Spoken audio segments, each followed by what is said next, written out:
দৈনিক বাংলাদেশ প্রতিদিন পলকের ভয়াবহ লুটপাট, ভিআইপির মামলা, ভিআইপি চাঁদাবাজি, রাখাইনে বিমান হামলা, বোমা বিস্ফোরণ, সংস্কারের নামে ভোট বিলম্ব অযৌক্তিক। ডক্টর মঈন খান, ইউনিফর্ম পরতে অনীহা, কঠোর বার্তা কারা সদরের, ইসকন নিষিদ্ধের দাবিতে বিক্ষোভ মিছিল সমাবেশ, সমকাল, নিয়মনীতি তোয়াক্কা না করে বাড়ে ওষুধের দাম, অন্তর্বর্তী সরকারের ব্যর্থতা মানে জাতির ব্যর্থতা, বাংলাদেশের পতাকায় আগুন, করার প্রতিবাদ ঢাকার, 50 বছরের আগে মারা যাওয়া ব্যক্তির উপর হামলা, আওয়ামী লীগ আমলে বছরে পাচার হয়েছে $14 বিলিয়ন।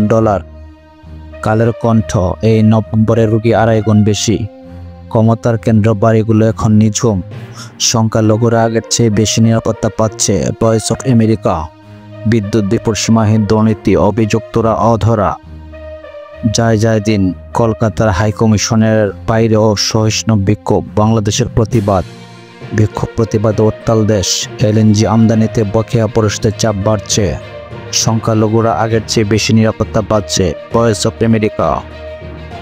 দৈনিক যুগান্তর, সংসদ নির্বাচন ঘিরে বিএনপি ও জামাতেরা তৎপর, মাঠ গোছাচ্ছে 2 দল, হত্যাকাণ্ডে জড়িত 30 জনকে খুঁজছে পুলিশ, চট্টগ্রামে আইনজীবী সাইফুল হত্যা, বিনা টেন্ডারে 60 কোটি টাকার হ্যান্ডেলার ক্রয়, ইনকিলাব, ইসকন নিষিদ্ধের দাবিতে ঢাকা, চট্টগ্রাম সহ সারা দেশে বিক্ষোভ, ষড়যন্ত্রের প্রতিবাদ উত্তাল দেশ, আওয়ামী লীগ শাসনামলে পাচার হয়েছে $14 বিলিয়ন।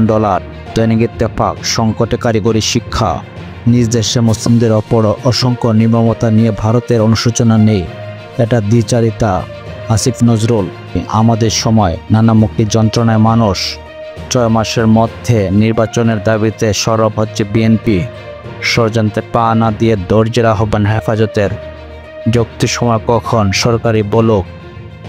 দৈনিক জনকণ্ঠ, কমিটির বেড়াজালে আটকা ঢাকার গণপরিবহন ব্যবস্থা, ক্রান্তিলগ্ন পার হয়নি, ষড়যন্ত্র চলছে দেশ নিয়ে, নয়া দিগন্ত, গাজার উত্তর দক্ষিণাঞ্চলে গভীর স্থায়ী ট্যাঙ্ক, নিহত 42।